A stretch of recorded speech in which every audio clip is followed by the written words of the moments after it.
That is the crux of what I think dialogue is. We're not necessarily trained to do these things. It takes a lot of intentionality. It takes a lot of energy. It takes a lot of effort. And it's not sustainable. I can't be in dialogue all the time with every single person I meet. I have 2 toddlers running around. I can't be in dialogue with my daughter Hope saying, let me listen to you as you are screaming and throwing a tantrum because you want to eat cereal at 2 in the morning. Like, it just doesn't work, right? So I think we can be in these types of things and shift, but we tend to go into de facto modes of debate and discussion, especially when it gets heated, or there's disagreement, or there's emotional attachment. And so intergroup dialogue is embracing that, embracing the emotion, embracing the experience, embracing those things to create empathy and understanding of why do you feel that way? Why do you think that way? There's a reason. Those things are shaped by our experiences in our lives, by our parents, by our friends, by our relatives, pandemic events. It all shapes us. We experience these things. So that, in a nutshell, is intergroup dialogue. I'm excited to talk about that more with you and create further opportunities. Thank you.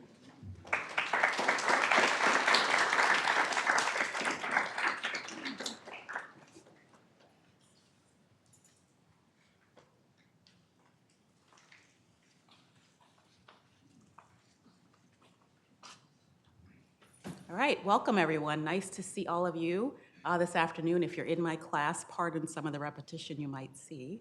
But I am so excited to be here, and really, I'm gonna use 2 of my minutes for you to do an exercise, so I'm keeping that in mind. So I think of dialogue as a gift, really. It's an opportunity to really learn about another person's perspective. And we just heard a brilliant explanation of the distinctions between dialogue, discussion, and debate, which we elevate quite a bit. And if you've ever been in a conversation where you find yourself waiting to have your turn to say why you're right or not, you're probably in more of a debate than a dialogue. Dialogue actually takes a lot of practice, but it takes courage and patience and a lot of dispositions that we actually want to develop in ourselves as Christians. So that's why dialogue is actually, I think, a gift to us to be able to practice. So what I want to talk about here is one of the things that we often can really take away from dialogue is how it actually develops us as people. So if you want to think about it as something that's a gift to you, I'd encourage you to think about it as a way to increase your own self-awareness. So one of the things I ask my students to do is actually be aware of where it's difficult to be in dialogue. We actually practice a triad format. Hopefully I'll see some of you in my class. But we practice in a triad where you get to be the speaker, you get to be the listener, and then you're also the observer. And we take turns, and at some point you are one of those 3 people. And one of those is probably going to be more challenging than the other. Or maybe 2 of those will be more challenging than the other. But there's something we learn about ourselves in terms of the way we engage in dialogue that actually can help us to be more aware of where we want to develop and even be in community to learn how to work our way through.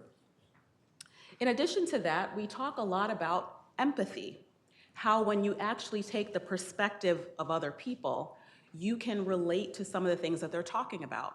So even if we're talking about things like inequality and social justice and privilege and sort of very loaded terms, I anticipate that sometimes someone will say, well, that's not me, or I'm not privileged. And so sometimes we use language that could be a little harder to approach sometimes. So we may think about it in terms of what are the analogies we can glean from talking to other people? What are some examples? And that doesn't really happen in a debate as effectively as just simply listening. Ultimately, what's the goal? The goal really is to get at the honoring of the human dignity within all of us that we're endowed with. And that's where your listening and perspective taking really is important. There are 3 aspects I like to think about when designing dialogue and when thinking about what we need to bring together as far as characteristics go. What kind of things are at play? These 3 aspects engage listening to ourselves. That's one aspect of listening. So what is happening to you? Do you feel anxious? Do you feel a little tension? What is it telling you about yourself and that topic or discussion? The second thing is the obvious listening to others. You're trying to really engage and lean into what you're hearing. And the term we used previously that was mentioned in the introduction is generous listening. And generous listening just means that there's something about the curiosity about that other person that is also at play that you're going to engage in. And I'll get to that in my next slide. But what we're really thinking about is there are aspects that you're learning about yourself, the other person, and then finally context, right? We want to understand the position that someone is sharing their experience from. And so there are three things at play as you're listening: your own self-awareness, your attention to someone or some others, and the context that you're in that is going to inform how that dialogue exchange goes. So you're examining your psychological aspects. There's also spiritual elements to it. And then also, if you're dialoguing across difference, there might be other things at play. The context, why you're having the dialogue, all of these things inform how that is going to go. I want to talk a little bit more about generous listening because we're about to practice a little bit of this in 2 minutes, I swear. So generous listening is maybe a little different than what you're used to hearing about. We talk about active listening, which is really important. But generous listening is really about the humanity behind someone else. That is when you are listening and you may even hear a thing you disagree with, but you refrain because you're trying to see the person behind the perspective. And so this term is used in some more sort of esoteric frameworks, right? But the person who I spoke to about this the most talked about when she first really embraced this term. She was a journalist, and she's, in Afghanistan, and she's interviewing people who've been through trauma and warfare. And she said, I finally got to the last person for the day, and I just was spent. I couldn't think of anything else to say, so I just let her talk. And then I realized the power dynamic shift that happened when I just let her talk. I stopped being the interviewer, the person who was getting information. And the things I learned by just listening generously, without a deadline, without an objective. And so it took on this other element of that willingness to just let go of assumptions and also to let the ambiguity allow you to listen more deeply. And finally, dialogue is also about the humility to know that you can learn from someone else, that they may surprise you, that you may learn something about yourself, and that, in fact, this self-awareness is an asset to the opportunity.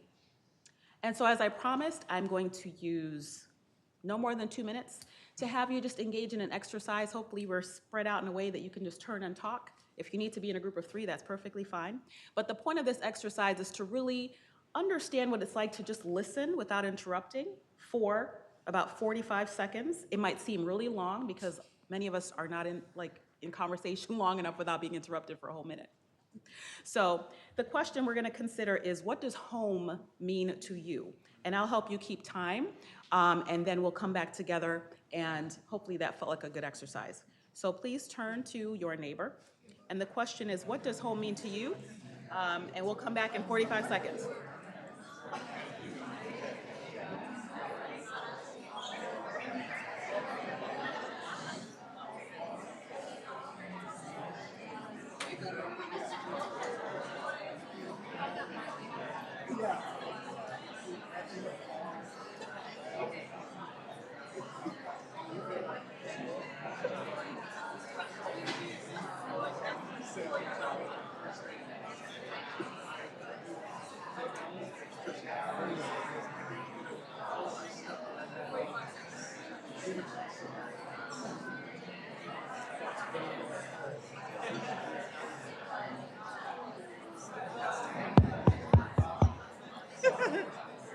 Okay. All right. We're going to come back together. I hope that piqued your curiosity a little bit. Really, what I want you to know is a couple things. When we get to ask a question that brings us together, hopefully that makes you more curious about other people and invites a future conversation. But also, we may have different definitions of the same word, and the shared knowledge we always assume we have with one another might be challenged, and I hope increases our curiosity. The final thing I would say about conversations that are somewhat difficult include 4 dispositions that we want to have as we are having conversations, especially throughout the semester, that might be a little more challenging than the icebreaker you just did. First, we have to be comfortable with the lack of closure or agreement. And so as my colleague Scott Hwang shared earlier, there isn't necessarily a takeaway that everybody's going to agree on, and that's okay. And hopefully his team and the rest of us will also be working closely to learn how to manage that. Also, staying engaged and being present.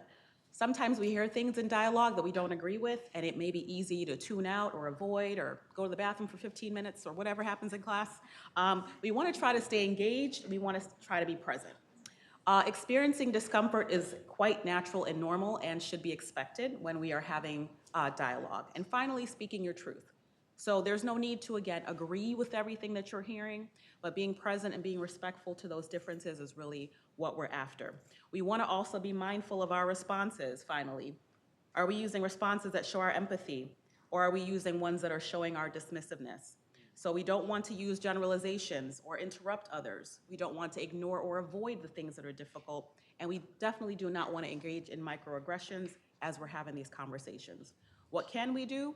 We can show our self-awareness and empathy through saying things like, I hear you, thank you for sharing that. You might ask clarifying questions, or you might apologize if something is misunderstood or mistaken. But what we want to do is stay engaged, stay in the dialogue, and continue to be the loving community that we know we are. So thank everyone.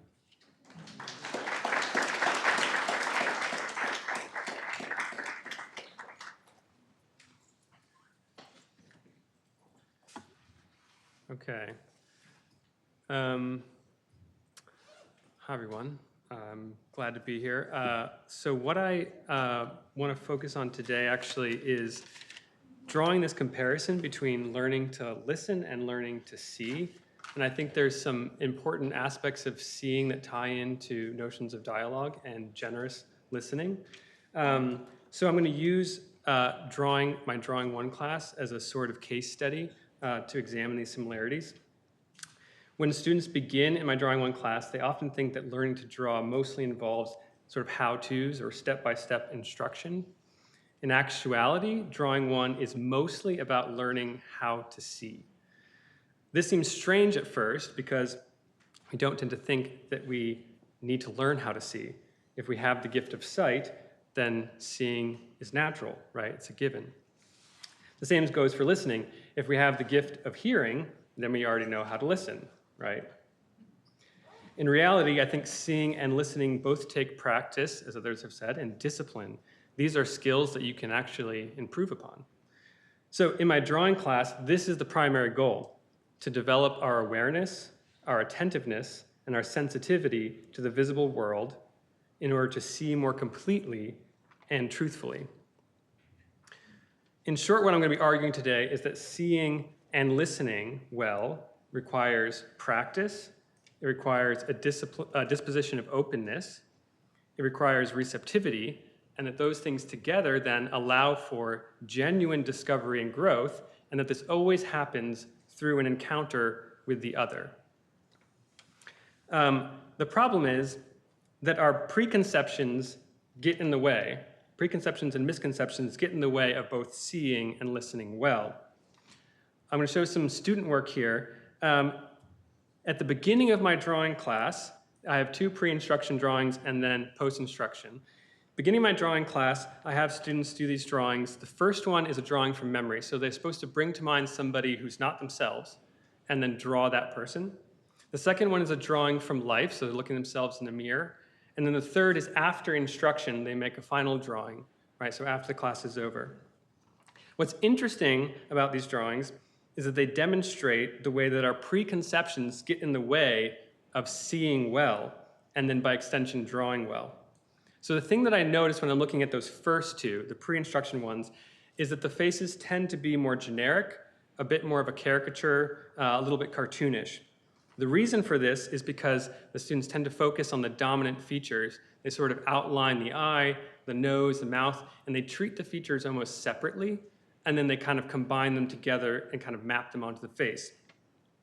The other thing that I noticed is that the memory drawing and the one from life, the first 2, tend to be really similar. They share characteristics and features, even though they're of different people, right? One is from memory not of themselves, and one is of themselves. But they still, like the eyes look the same, the nose looks the same, features look the same. The explanation for that is, in the first one, the only thing they're thinking about is they're using their imagination to call to mind somebody. But what that tells me is that they're still using their imagination in the second one. They're not looking fully and receiving fully. They're filtering what they see through this imagination of what a face looks like, which tends to be an approximation. The last thing that I noticed is that the featureless parts of the face, so the forehead or the cheeks, the areas where there's not observable, describable features per se, tend to get overlooked or distorted. In the first one especially, we often overlook the size of the forehead. The eyes are actually in the middle of the face, but because there's nothing up here that we pay attention to, it just exists outside of our preconceptions. We just don't notice it. So the reason for this, in part, the pre-instructed drawings are stiffer, flatter, more simplified, more generic. They lack likeness and specificity. The final two look much more like the students, you can trust me, who drew them. But the reason for this is that students tend to have this preformed symbol system of facial features in their mind, and people teach this. If you go online and look how to draw a nose, you can find tons of different examples of how to do it. The problem with this, it feels like a quick way of getting to know how to draw, but it's inherently reductive. It's based on averages and norms.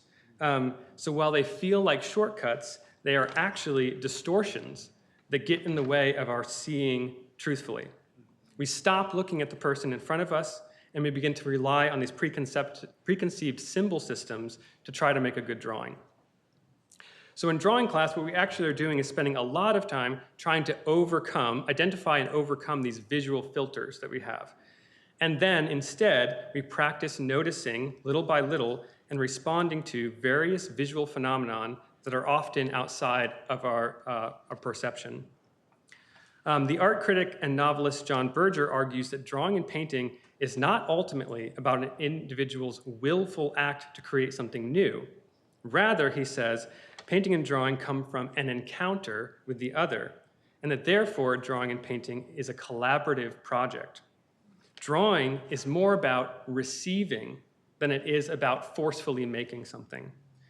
He writes this: when a painting is lifeless, it is the result of the painter not having the nerve to get close enough for a collaboration to start.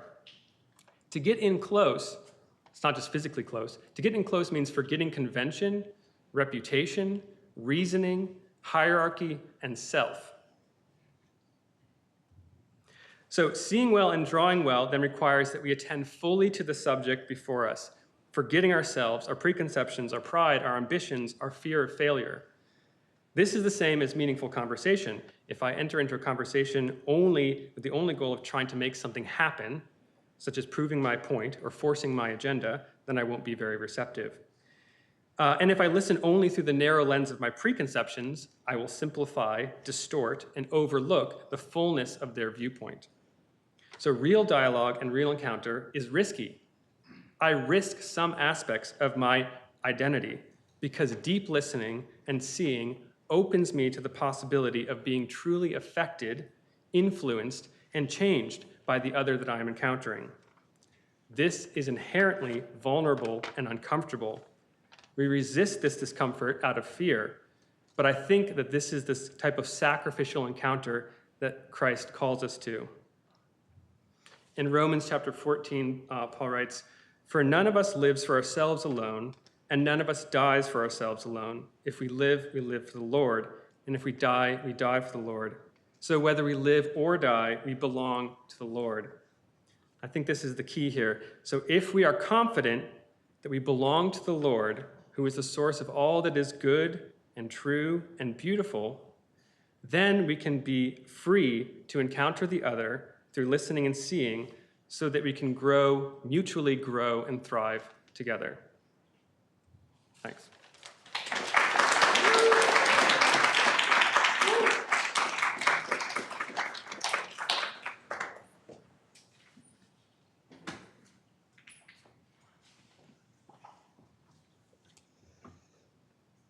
Great.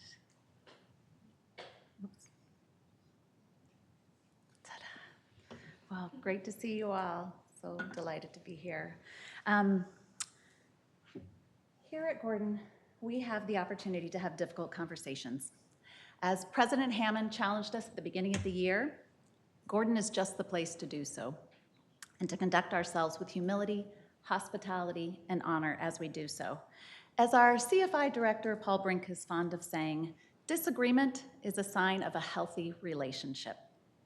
When it's not healthy, people act in lockstep. So I've taken up the request by him to speak about some things that have been happening within our department, within our discipline, and across disciplines to facilitate that. I want to start with one project that we undertook at Gordon 3 years ago. As part of an interdisciplinary CCCU grant project given to my team and I, we hosted Thanksgiving panels and published articles around American history and identities timed with the 400th anniversary of the first Thanksgiving, the iconic harvest meals shared by Pilgrim settlers in the Wampanoag in Plymouth, Massachusetts. We took the timing of this anniversary as an opportune moment to have historians, theologians, and political scientists look at things carefully, the good, the bad, the ugly in American history. Our panels modeled deep appreciation for the past, combined with constructive self-critique, as well as insights on the implications for contemporary issues of national identity, pluralism, civic solidarity, and immigration. We sought to understand this country with its complex history and legacies, a country based on the very ideas that can make it possible to correct its grievous wrongs. The speakers on our panel, and panels, I should say, were very carefully selected to represent a wide range of views on these questions, and well, they did. They were not afraid to express their opinion strongly, nor to disagree vociferously on whether Thanksgiving in our history is something to be celebrated, something to be reformed or redeemed, or something to be lamented and condemned. They did so with care and respect for one another, and it was a model for us. As one of our students, Gabby, shared with me, I think the contrast of opinions in this panel made for an interesting takeaway and is evidence that civil engagement in difficult conversations can surely take place. An alumna, Calcutta, shared with me, what I liked most was the diversity of thought and background. We need more events like this, please. Thanks to our team, we were able to use a good model for civil conversations, a model that our president here immediately affirmed. Thankful we were willing and able to have difficult conversations rather than fearing fallout and avoiding them altogether. Another example of how the Gordon community has worked to encourage conversations that are difficult but hopefully also constructive happened just last week, namely the Presidential Debate Watch Party and panel. We political scientists do not think debate is a dirty word. It's not necessarily a zero-sum event with a clear winner or loser. I would argue or say or put forward that it's a way to test further and refine ideas. And it can be revelatory when you have to put yourself in somebody else's shoes, when you have to debate the opposite side of your opinion. We can inform one another through this engagement, which is why we use debates often in our courses and why we have an amazing JAF debate every year in the spring. Make sure not to miss it. As for our presidential debates, they can be more about style than substance, to be sure, but they play an important part in our country's electoral process, and they need to be understood in the context of responsible citizenship and informed voting. As one student told me afterwards, coming together to view presidential debates is a good that we can't afford to lose at Gordon. We've been hosting them since 2008 with a library and comm. They can be hard to view. Yet, as she shared, many would not watch the debate without the public gathering at Gordon, and we hope that many were inspired to vote and will vote and to register to vote. As we founded the debate, courtesy of Dr. Yu, who polled the audience, many Gordon students remain undecided, and they're even willing to have events like this change their mind. So then, how did our debate watch go? Well, there's good news and there's other news, for those of you who were there. In the good news, we had over 150 people show up, reflecting more than a momentary interest in politics in this country, and I think that was very good. The panel discussion prior to the start of the debate broadcast was great. Faculty and student leaders modeled gracious sharing of differences, approaching things with good care, good research, and thoughtful analysis. And then in other news, during the debate, it felt at times like a sporting event, with heckling from the fans that made it difficult to listen well. Also, because the debate ran very long at 10:45, we lacked time to have a post-debate panel discussion. So mistakes were made. But here's the thing, having difficult conversations is just that, difficult. They don't always go perfectly. The practice of having difficult conversations is not just about having good intentions on the front, but also how to respond when things get messy. The temptation will always be to escalate political conflict, but we should instead double down on civil engagement. That's what the Gordon community has done in the days since. We discussed the debate in many of our classes. We set up a tea on Friday to discuss this again, where we heard again from the student panelists who reflected on the debate. We broke bread together. We shared helpful assessments. We agreed and disagreed with each other respectfully. That was a win. In the future, as we gather around these events and difficult conversations, we can model this better and will. Speaking of hot topics, another difficult conversation we've had here is about abortion. As it's super important for women and families and for both of our political parties, we've been discussing it most recently in our Women in Politics course. The class is structured so that we can discuss a fraught issue with good content and good context. Gordon students have been amazing in the care with which they've been approaching this issue, listening well, learning from the material and one another, and disagreeing respectfully. Good content includes careful, complicated data from objective sources striving for accuracy, scholars and journalists that are honest, careful, even humble, and a good context includes doing so with hospitality, over food, walking along the pond in beauty and nature and discussing it in pairs, discussing it then again in small groups, on online discussions, and then as a class collectively, and I'm sure outside the classroom. Students read carefully gathered data that shows most Americans, even most Christians, do not favor absolutist extremes around abortion, even if policymakers on the right and left promote policies that are absolutist and extreme. And with good journalism and scholarship, students are given the space to wrestle with the best of each side, not the best of their side and the worst of the other.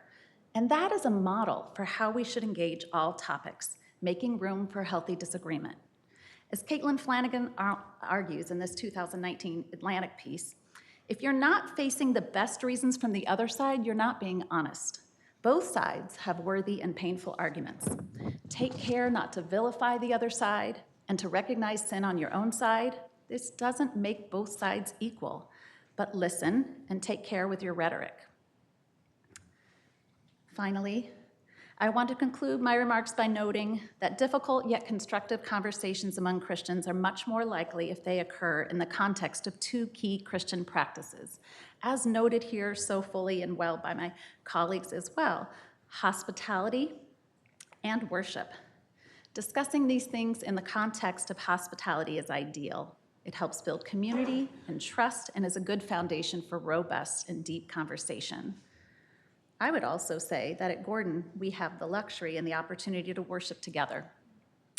Churches not divided by parties or other identities can help, though all kinds of churches can have their role. But here at Gordon in Chapel, we can sit next to people who don't look like us or think like us. Being a diverse community that comes together around our faith, focused on something greater than ourselves, with concern for those in need, that can and should make a difference then in how we go forth and engage with one another, listening well, seeking truth, disagreeing respectfully.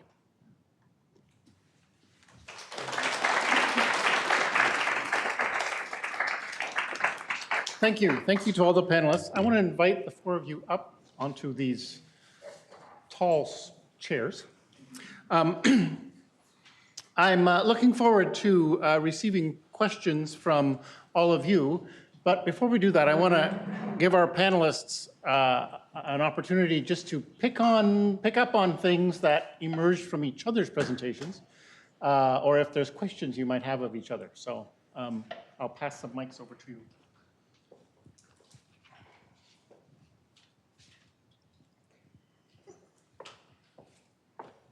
So any questions for each other or comments you want to just highlight? Sure, I guess I have the mic, so I can start. I guess I do tend to think that I do have the opinion generally that debate is a dirty word, so I'm curious, especially maybe Scott, if you could weigh in on that too. Like, how do, and I think you alluded to a number of it, but maybe just I'd love to hear a little more about how could we begin to reimagine the outcome of debate as not just a sum total win-loss? And are there strategies of dialogue that we could employ in a debate setting, or what might that begin to look like? Yeah, so from my discipline in intergroup dialogue, the hardest part about dialogue, intergroup dialogue, is it is effective, but it takes a certain setting, it takes parameters, it takes all the right ingredients for it to be effective. One of those mindsets is that we're not going to debate in the sustained dialogue because the goal is to humanize the other. And so if I'm poking holes at your experience, I'm not building trust, I'm not building vulnerability, I'm not building empathy. So in that setting of intergroup dialogue, debate is not effective. I'm biased. I think debate in itself, and we could poke fun at the recent presidential debates, the last 2 elections. Any model of decorum has ceased to exist.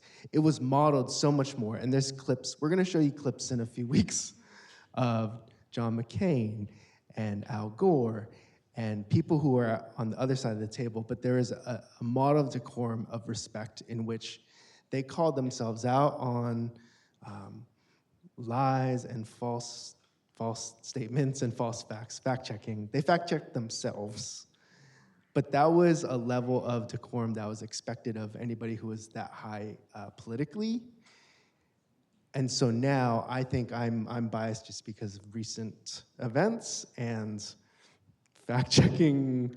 You literally have to have like a fact-checker for both candidates for everything that they say, and you can't trust what they say, thus making debate in that model like irrelevant, because you're just lying essentially to prove your point or to showcase whatever it is. So that is my admitted bias about debate. Yeah, thank you. Well, I could just say, in terms of when it's used in the classroom, I think it helps students wrestle deeply with content and kind of engage with it and think about it from all angles. And it's wonderful if students can then switch sides. And in fact, instead of students necessarily becoming more polarized in their thinking, you often see how they kind of, in the process of debating, are recognizing some of the strengths of the other side. And so to this question of, do you ever get to common ground and solutions, I think it can actually be something of a mechanism, not necessarily contrary to that aim.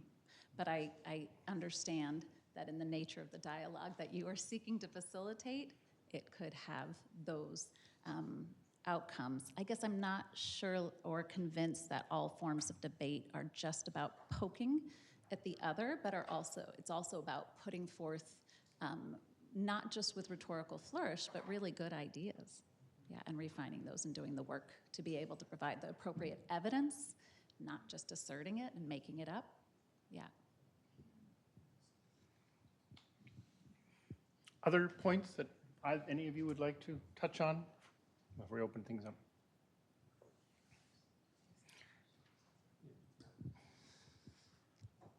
I agree. So one of the most profound classes I had here was with Dr. Jin, and we were in a recreation class, and we had to debate.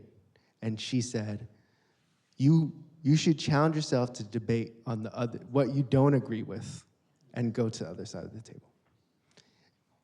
And that stood out to me because that was something that I'd never thought to do before. And I think it takes that challenging, or it takes that push in an academic setting for it to be effective, where it's all about parameters, I think.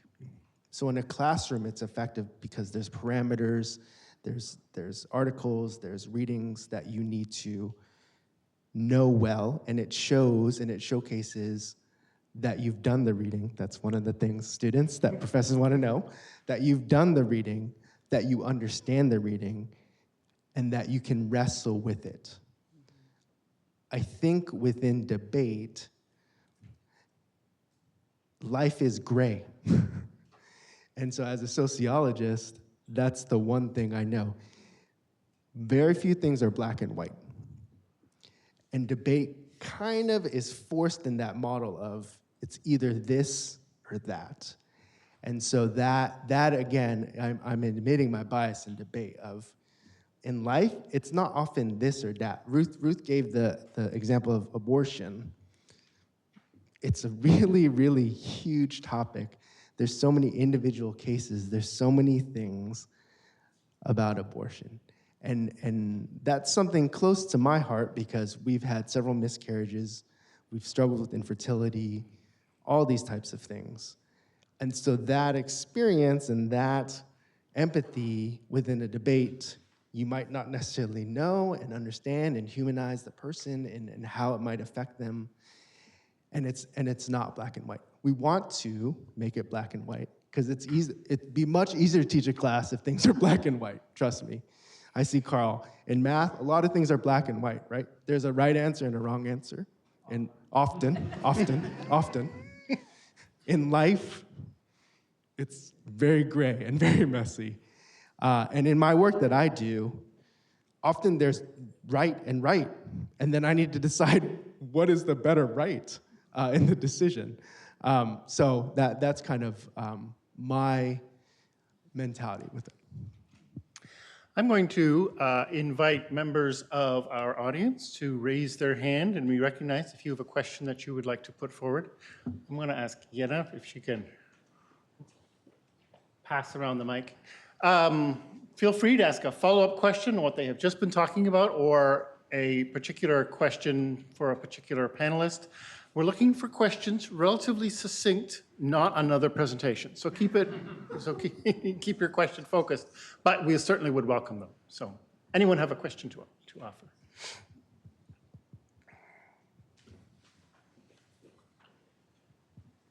What of the situation where people, well, let me say it this way, what would compel someone to want to do a constructive dialogue of the type that Scott was, very wonderfully talking about? Because a lot of people are not interested in that and don't really see any benefit coming from that in whatever discourse. So forget about presidential debates, right? Within a family, church, work. I can offer some thoughts on that. I think some of it is experiential. As someone who's a self-proclaimed introvert, I know what it feels like to have to warm up to sharing with someone else. And so in my courses, I often make it start out relatively harmless sort of questions, like, what do you think of home, right? And whether this is with young people, teachers, students in K-12 schools, I find that there are a few things that happen. Depending on the length of time you're given, many people admit that they have never spoken for minutes at a time without being interrupted, and they're surprised by that, because normally you're, in these triads, someone may speak for 2 to 3 minutes depending on the question, and there's no interruption. Secondly, people who thought they've already known each other find out that they didn't know all the things that they thought they knew. And then I have students who find out that they thought they hated speaking and sharing and felt understood. So I think setting the parameters and the norms in advance for that to be more likely will then help with the transformation into being more vulnerable and to feel safe in having those exchanges. If it's not set up well, it can definitely lead to more disengagement. But I would say 99% of the time, even for my students who tell me in advance, I don't like to speak, I don't want to do this, I'm worried about it, we start off with really small turn and talks, then we get to groups of 3, then we get to groups of 8, and they start to realize they have something to say. And they also realize people care about what they're saying. And it's a way to scaffold so that if you have mixed groups, people share when they want to, so it's not compulsory. But part of it is that we don't get a lot of practice to know that we actually can benefit from and actually might enjoy it. And so I've used it in many settings. Even at home, I try to try to walk the walk in my own house. I have teenagers. And when we have something that seems a little, challenging, or we're not sure, what's happening, maybe there's something in the air, and we have a little dialogue, they're often the ones that have to be like, well, guys, we're going to wrap up now. They're like, this is great. We love this, right? So part of it is the experience of it in ways that are not threatening before there is an issue, before there's polarization. And I think we'd be surprised that for many of us who are a little reticent about it, it could be refreshing to realize that people care about what you have to say. And I found that it's generally been the way that it's worked out. Yeah. Other question? Way over there.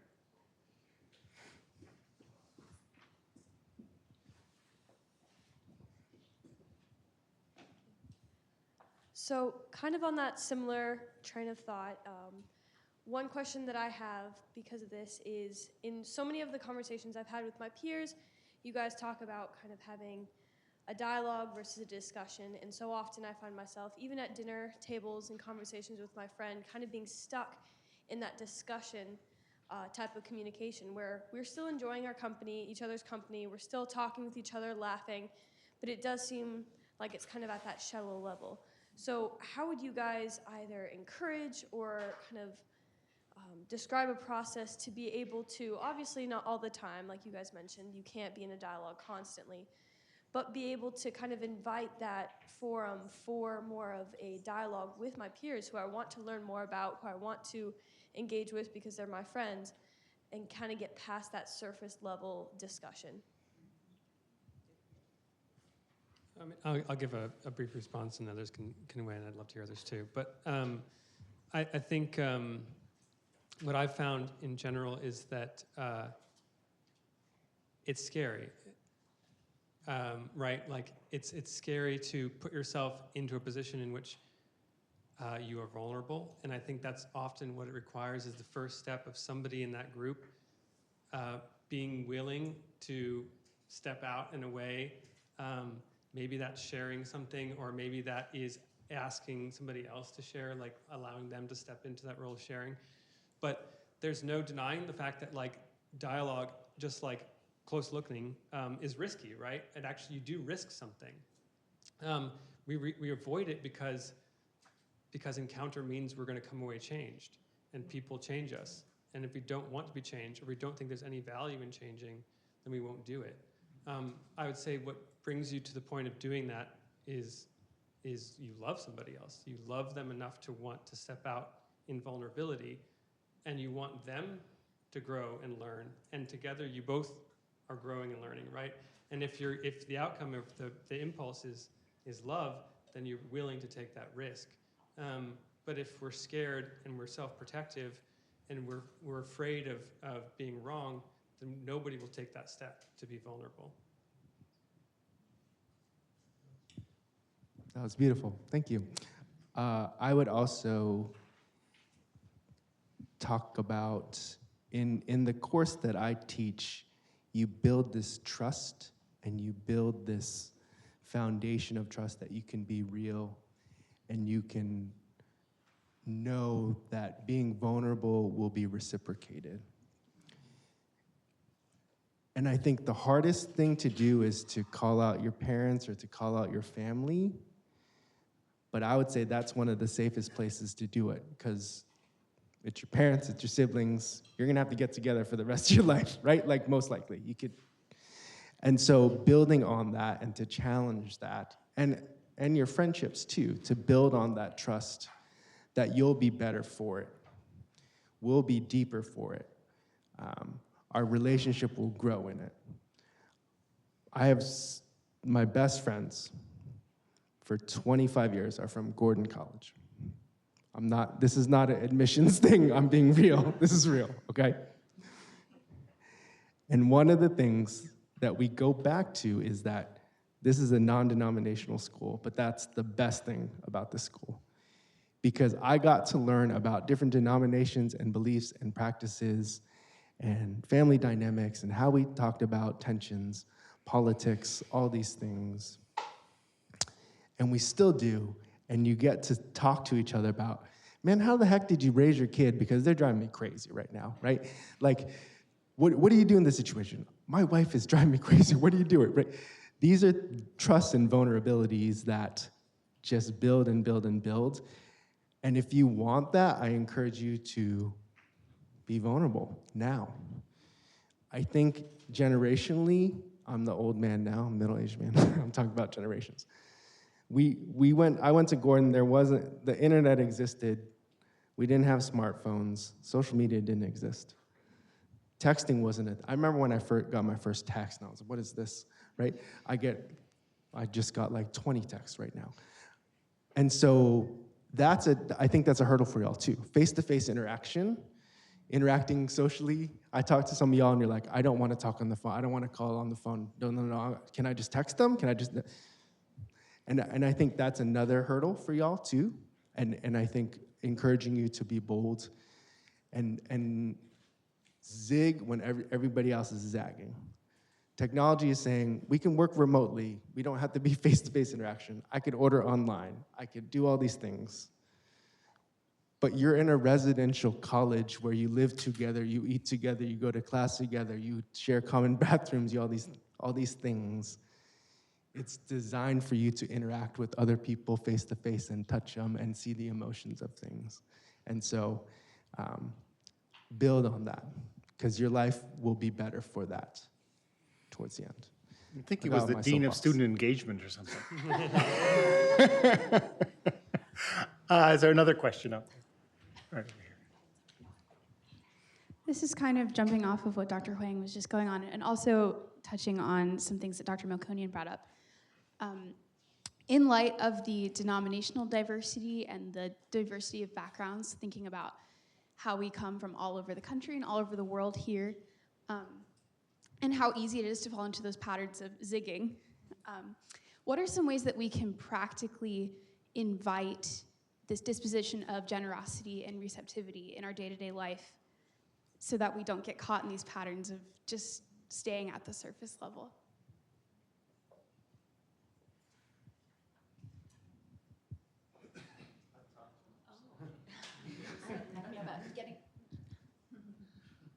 Invite this in your day-to-day life.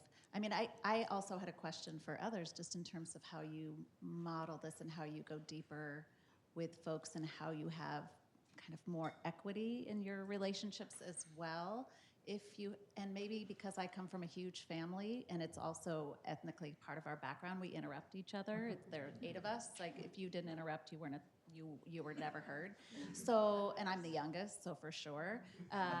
So I also wonder in larger extended families where you have people who love monologues, what is the appropriate role for curbing that to get deeper, right? Because what happens is, maybe sometimes you just avoid those folks, right? Rather than thinking about are we going to put a timer on at the table, at the family table, or with your friends? How do we model this in ways that doesn't feel kind of clunky? So I just wondered, as you do it, because I'd love more advice on how to do it at home with my kids. Thank you. Well, I could totally be transparent about that. So like you, I have all my best friends from undergrad we're in a text group together though. So we have hybridized our friendship. So we did hang out in the dining halls and did all sorts of cool things together, but definitely we used to handwrite letters after we graduated and mail them to each other and wait for weeks to respond. So we didn't even have an owl or anything. We had to just wait for the mail. So then now we have text threads, which I feel, but we pick up the phone. So with my kids, I understand we have different chats. I know they have one without us parents in there, which is okay. But we have different threads going on for different, we have one for the oldest and we have one for all the kids and all of this. And so what I did is I actually created a Google Doc in advance and said, I'm noticing some things. Here are some questions that as parents we're curious about. Do you want to add to the doc? Because we're going to set aside an hour to just have a dialogue, and mom is going to practice with you like she does with her students. So that means you can say anything you want to say, and we just want to hear your thoughts. So they added to the doc, and then when we got there, I could definitely tell there was a little bit of does she really mean? We could say whatever we want. And so we had to really be true to that. But we did time. We gave that task to the 10-year-old because we knew she'd get a kick out of that. So we did have some timing involved because our children definitely have different levels of gregarity and who's outgoing and will speak from monologue and did different things. But definitely, I would say the goal was to be equitable, as you were saying. So even in courses, the format we use for the groups of 3 is called equitable sharing, which means that everybody's not going to want 3 minutes, and some people really do need the entire 3 minutes.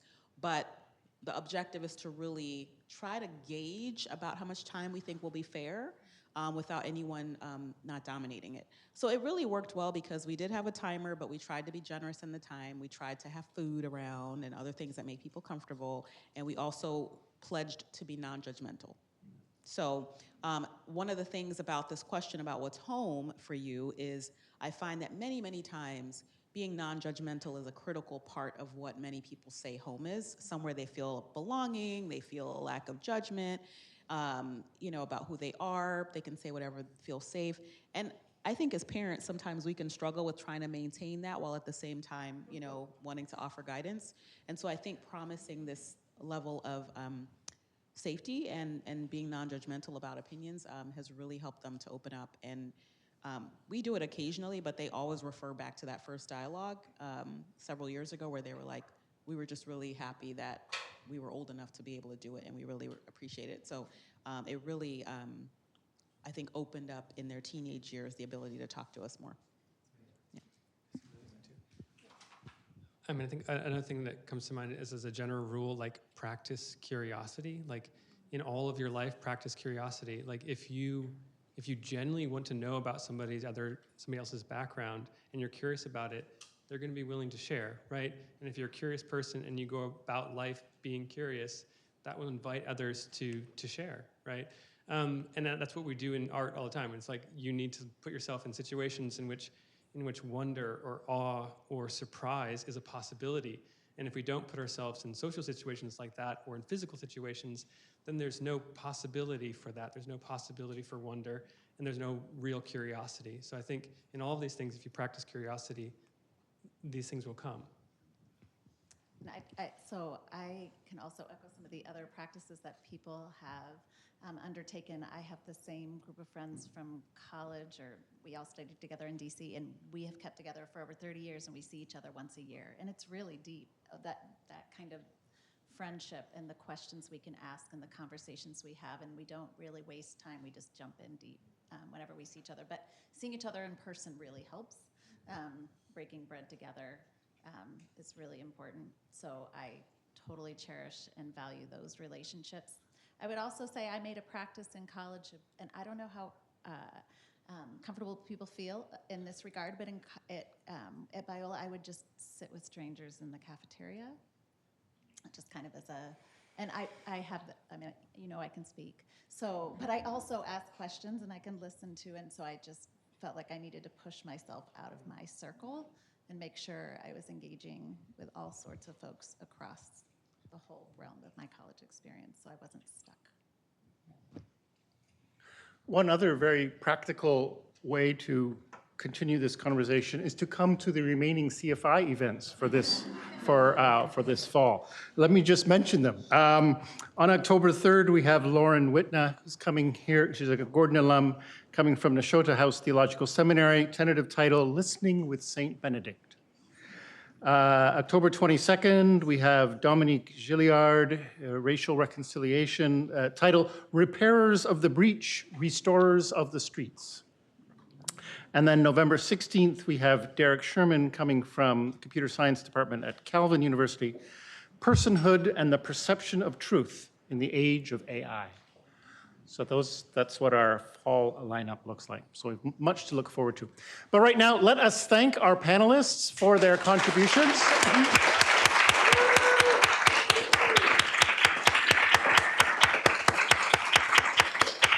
And I thank all of you for your attention and for coming today.